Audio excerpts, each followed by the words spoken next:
그럼 이제 사례 개념의 화의 의미로 이제 설명을 좀 들어가도록 할게요. 사례 개념화의 의미는 뭐냐?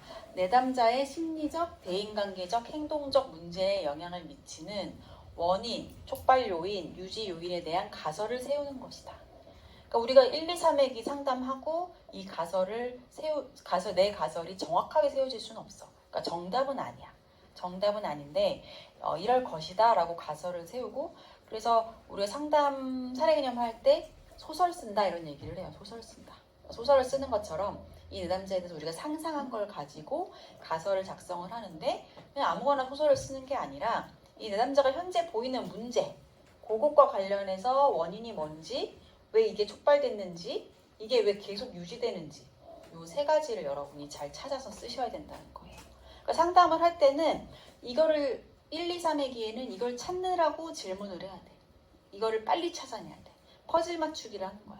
내담자한테 이거 물어보고 저거 물어보고 막 이렇게 하면서 요거를 머릿속으로 상담자는 계속 퍼즐을 맞추는 거야. 아, 원인은 이거 같은데 이게 왜 촉발됐지? 이게 왜 유지되지? 이런 것들을 퍼즐을 막 짜맞추면서 상담을 해야 돼서 사실 상담할 때 머리가 엄청 힘들어요. 과부하 걸려.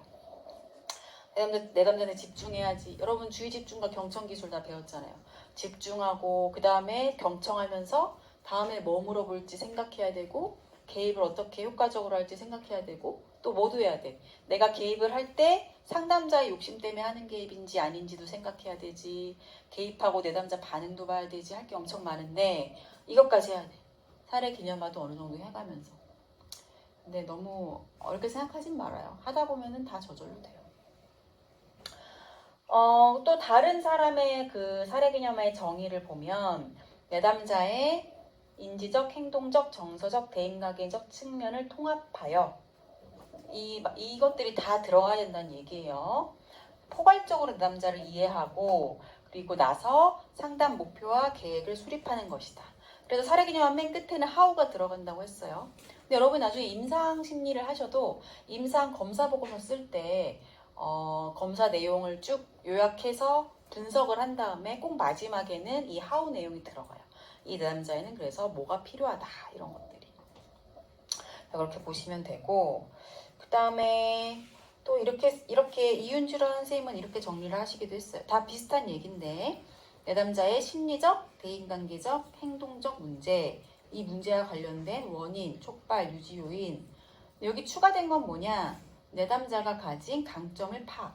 왜냐면 이 강점을 활용해서 상담을 하면 효과가 더 좋으니까. 그래서 결과적으로는 문제 해결의 방향, 전략, 기법을 계획하는 것, 이렇게 이윤주 선생님은 추가적으로 좀 얘기를 하기도 했습니다. 그래서 여러분 이제 사례 개념화 뭔지는 좀 감을 잡았을 거야. 내담자가 보이는 포괄적인 이 사람의 뭐 인지, 행동, 정서, 대인관계 이런 것들을 다 포괄적으로 봐서 이 사람이 보이는 문제의 원인을 찾아서 쓰고 해결책을 또 정리해서 쓰고, 이게 사례 개념화라는 걸 이제 이해를 하셨을 텐데, 그럼 이 사례 개념화를 왜 하느냐? 첫 번째는 이 내담자에 대해서 우리가 어떤 이론적인 가정을 제공한다. 여러분이 정신분석적인 상담을 할지, 인간 중심 상담을 할지, 현실 치료를 할지 이런 것들 여러분 생각해 봤으면 좋겠는데, 아직은 어떤 하나의 이론을 정하기가 좀 어렵긴 하죠. 근데 본인들이 좋아하는 이론들이 있을 거야. 상담 이론 수업을 들으면서 좀 더 끌리는 이론이 있고, 나는 나중에 상담자가 되면 인지행동 치료를 해야지 이런 생각들을 할 수 있잖아요. 저는 처음 상담 배울 때 무조건 뭐였을 것 같아? 내가 좋아하는 이론은 뭐였을 것 같아? 나 이 이론으로 무조건 해야지. 예상컨대 프로이트? 끄덕끄덕? 또 누구 말했어? 내 얘기한 거 있나? 저는 로저스였어요 무조건. 왜냐면 그러니까 어떻게 알았어? 로저리안 같아요? 로저리안이 이제 로저스를 추종하는 사람들을 말하는 건데, 내 첫인상에 그렇게 따뜻한 로저리안 느낌 아니잖아 솔직히. 아니야? 따뜻했어? 근데 처음에 상담을 공부를 하게 시작한 이유도 로저스 때문이었기 때문에, 원래 상담 아니고 다른 일을 하다가 우연히 로저스 책을 그냥 아무 생각 없이 읽었는데 이 사람한테 완전 빠져가지고 상담으로 전공을 바꿨거든요. 그래가지고 처음에는 완전 로저스를 추종하다가 상담, 물론 인간 중심을 지금도 중요하게 생각을 하는데 거기 이제 여러 가지 덧붙여지더라고. 이제 기법은 게슈탈트를 많이 써요. 비의자, 투체어, 이런 것들.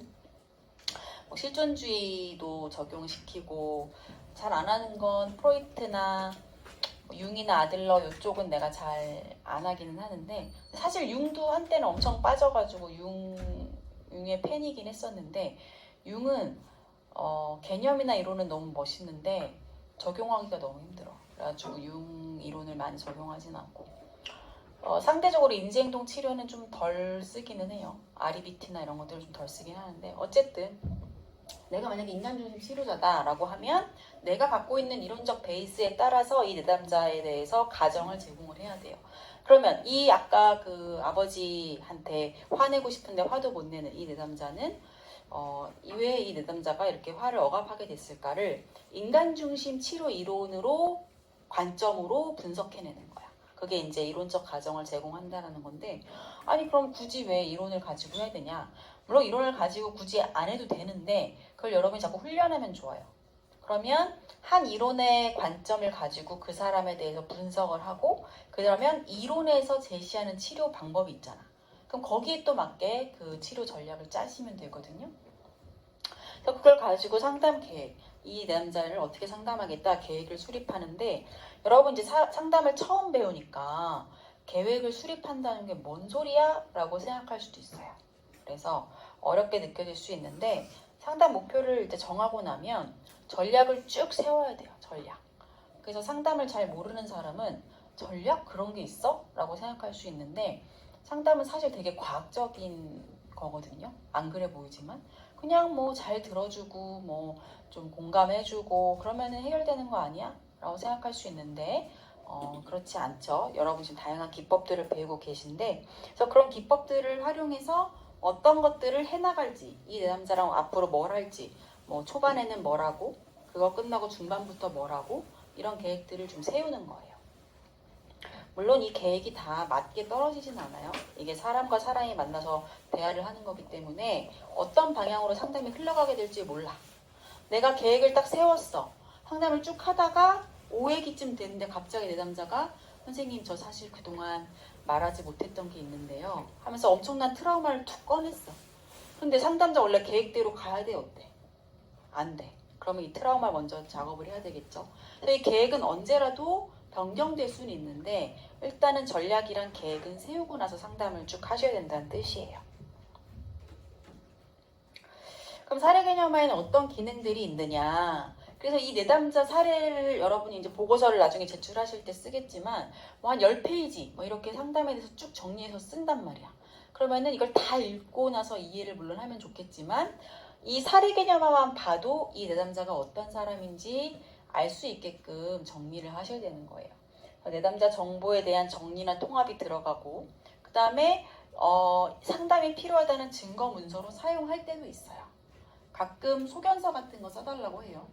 법원이나 이런 쪽에 고소를 하거나 어떤 상황이 되면 소견서 같은 거 써달라고 하는데 어쨌든 이 사례 개념화가 그거에 대한 문서로 사용할 수도 있고 그리고 어떤 내담자가 변화하고 있는지 변화가 잘 안 되고 있는지를 평가하는 기준을 제공하기도 하고 또 이 개념화를 쫙 해놔야 이걸 토대로 우리가 상담 치료를 하는데 이런 거 없이 하면 그냥 중구난방으로 막 치료하는 거야. 그냥 그때그때 상담자가 이거 할까? 저거 할까? 이렇게 하면 치료가 되기는 되더라도 효과적으로 안 될 수도 있어요.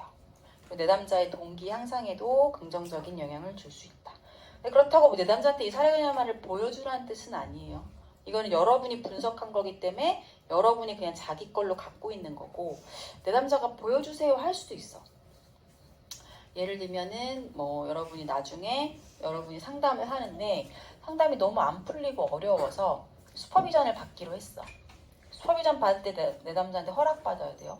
내가 누구시하고 상담을 슈퍼바이저 자문가한테 좀 자문받고 싶은데 해도 괜찮을까요?